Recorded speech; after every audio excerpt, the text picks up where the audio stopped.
Good evening, this is Quintus Curtius. Welcome back to the podcast. And in this podcast, we're going to be talking about what to do when you feel underappreciated. What to do when you feel underappreciated or when you feel like you're not getting the respect or consideration that you deserve in your job or your employment or your activities. And this discussion is going to center around an email that I received a few days ago from a reader who I had heard from once before. I think it was about a year and a half ago. A very nice guy. And he's working on the East Coast. And without really getting into the specifics of what he's doing, I can say that he's involved in a volunteer type activity. He has a regular job, and as a commendable side avocation, he volunteers on the side to work with people in his city doing some public service work. And I think that says a lot about this guy's character. You know, very, very admirable to be doing something like that. More people need to be doing things like that, I think. But in any case, he's been doing this job now, and he gets a small stipend for doing it. And I think it must be like a weekend activity, and maybe a couple days a week where he has to volunteer his time. And what his email really came down to was, he basically was saying, he says, hey, look, you know, I feel like I'm doing this job, and I like doing it, I enjoy doing it, I like interacting with people, but I feel like sometimes these people that I'm helping are not really worthy of my help. And I feel like they don't appreciate a lot of the things I do. I feel like my reward for doing good work is getting more work. And I just am kind of at an impasse here because I want to continue to do this. I feel like this is an important part of my life, but at the same time, I'm having a hard time reconciling the fact that these people are not the innocent lambs that maybe I had first thought that they were. And he asked me for some comment on this, which I, of course, am all too happy to give. So this is my response to that. First off, again, let me just say bravo to this guy. Bravo for doing what so many people should be doing, but which aren't. Doing something for other people rather than for yourself. All right. But even if you're doing that, there are rules of this game. There are rules, there are boundaries, there are rules of the game. And I think everyone that starts out in any job, idealistic and bright-eyed, bushy-tailed, ready to take on the world, they quickly find out that things are not always what they appear to be.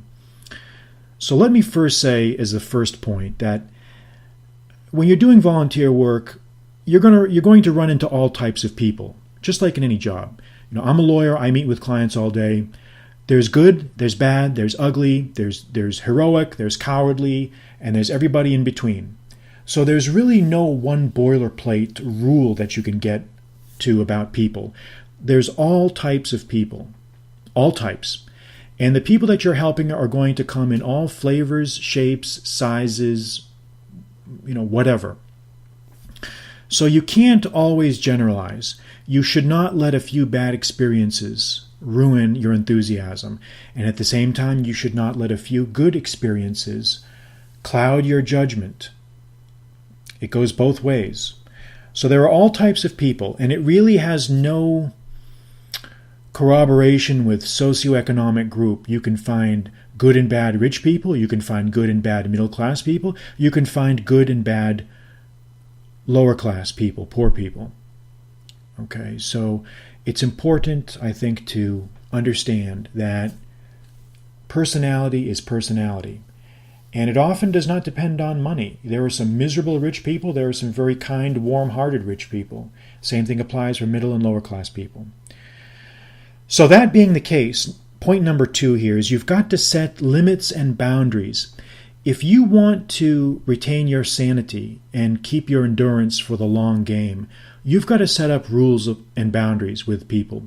Because let's face it, when you're doing volunteer work, even though you may be getting a stipend, people who don't have skin in the game, people who don't have what we call skin in the game, are not going to appreciate always exactly what's being done for them. And it's human nature. It's not that they're evil people. It's not that they're bad people.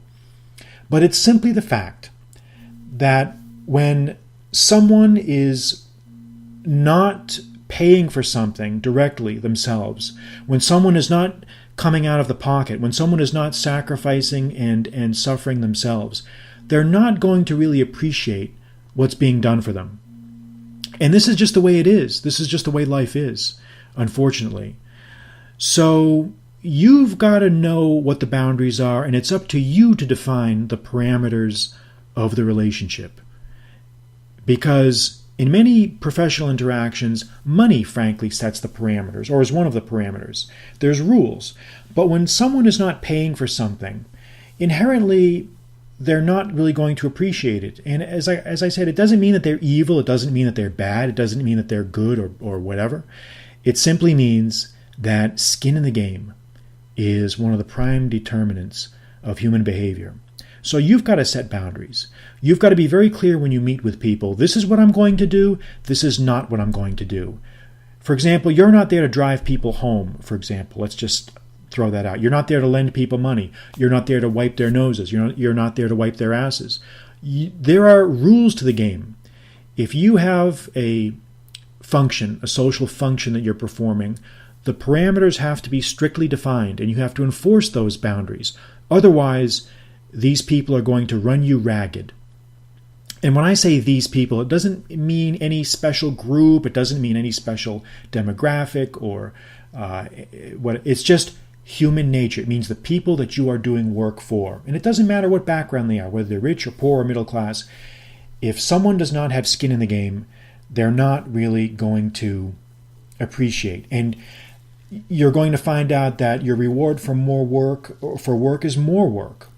And I've seen this happen with lawyers that do a lot of this pro bono work, or where they do a lot of these court-appointed type of work. They could be the greatest lawyers out there, but if someone is not paying them, inherently, they're not really going to appreciate what's being done, and they're eventually going to become more and more demanding. So you've got to keep this dynamic, this psychological dynamic in mind, because otherwise they're going to run you ragged. They will run you ragged, trust me. People will run you ragged. And it doesn't mean that they're evil or out to get you or anything like that. It's just the way human nature is. Same thing with teachers. I've heard teachers complain that if they don't set parameters in the classroom, parents will come in and ask them to drive their kids home, to look after them after school, to ask them to do special this, special that. And at some point you have to say no. You have to say, my time is worth something here. And I'm willing to go to bat for you. I'm willing to do so much. But after that, hey, that's all I can do. If you don't define the boundaries, they will define those boundaries for you. My third point is that if you're doing volunteer work, you can't expect gratitude from people all the time. Now, you will get it sometimes. You will get it sometimes.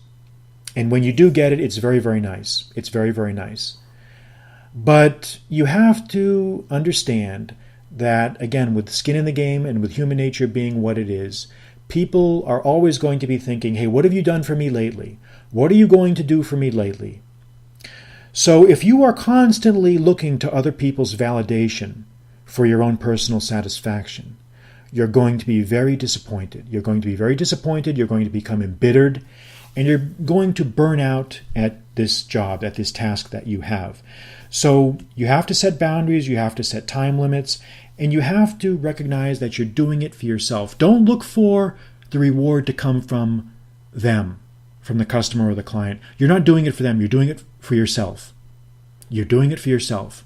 And as long as you keep that type of focus, I think you'll retain a groundedness and a positive image about what you're doing so that you don't become embittered or burned out. My fourth point is that you have to value your time and effort. You have to value your time and effort. And when you're young, you don't really spend a lot of time thinking about this type of thing when you're in your 20s. But as you get older, you realize that everything involves time. Everything involves time, and in many ways, time is our most precious commodity. Time is our most precious commodity. And that being the case, we have to value our time. We have to value our time. We have to be very careful to husband our time, to take care of our time. And we have to make sure that we're not wasting it on people who are not deserving of it. So you have to value your time and your effort. You have to become an expert at time management. You have to become an expert at time management. So if you can keep those four principles, in mind, I think you'll do very well. Again, to recap, number one, it takes all types of people. You will meet with and you will deal with all types of people, and it's important not to become jaded or delusional. Number two, you have to set limits and boundaries. Number three, you have to keep in mind that you're doing this for yourself, not for other people. And number four, you have to value your time and your effort. And if you can keep those 4 points in mind, I think you'll do very well. And I want to close this podcast by reading you a poem that I included in a recent article. Well, actually, it's not that recent. It was an article that I published on my site, qcourteous.com, back in October, almost exactly a year ago today, October 30th of last year. And the name of this article was Be the Phantom of a Vision, the Wisdom of Ibn Munir. And what this was one of these articles I wrote about one of the figures that appears in the biographical dictionary of Ibn Khalkan. And the name of this scholar was Ibn Munir, and he wrote a very, very nice poem. In Arabic, the type of poem is called a qasida. And he wrote a very, very nice poem, the theme of which is how we should view ourselves, how we should retain our self-image, how we need to keep in mind that our independence is the most important thing in this world. It's an ode to self-reliance. This is a very, very nice poem, and this translation was not done by me.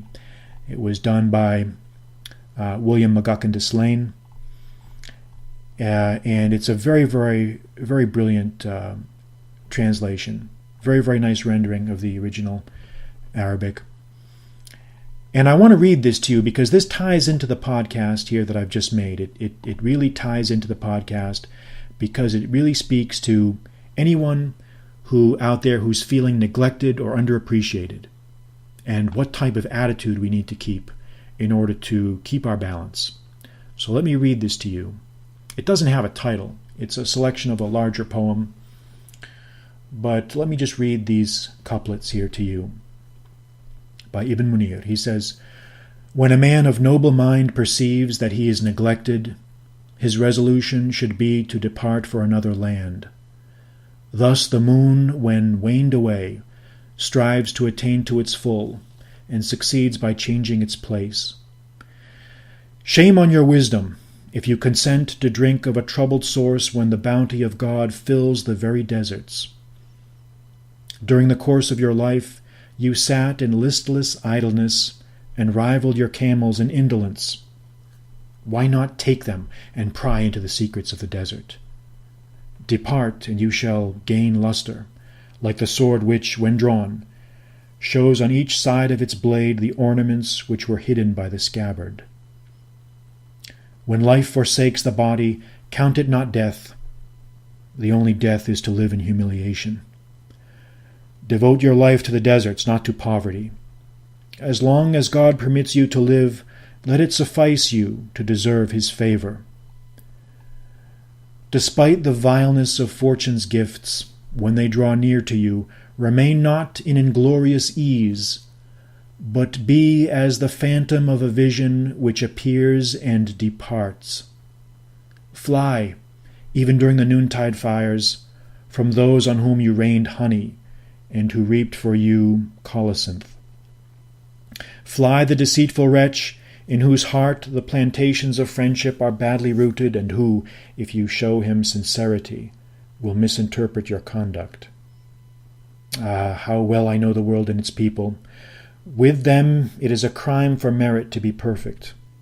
They are formed in nature's basest mold. The best of them, if I say a word, will repeat it, and if I keep silence, will report to others what I never said. When fortune thinks to cast me down, my haughty spirit bears me up even to the stars. I impress upon my mind the discourse of grave events. Though it be darkly uttered, I tend my camels, but I fatigue them also on the failure of vegetation. The declaration which I make is plain and clear as the light of morning. Then follows a firm resolution which executes my will, as the edge of the sword slays the victim which it encounters. And we can see here that what Ibn Munir is saying is that when we feel neglected and unappreciated, it's our job, it's our responsibility to make for greener pastures elsewhere. The worst fate for a man of character is to live in humiliation among people who denigrate him, or to be around people who don't appreciate him. We should act like the phantom of a vision, an airborne spirit who knows when to move on. If we befriend people and get nothing in return, we should avoid those people. No matter what, we should not be discouraged by the arrows that fortune shoots at us. So this is this uncompromising independence of spirit, this uncompromising magnitudo animi, as Cicero would have said from On Duties, which you may remember from On Duties, that great phrase. This uncompromising, soaring independence of spirit is the type of attitude we have to cultivate amongst ourselves. We have to keep this attitude firmly rooted in our breasts, so that if we feel that it's time to move on, we will then have that courage to pack up, take our camels, roll up our blankets, pack up our tents, and move off into the desert for greener oases elsewhere.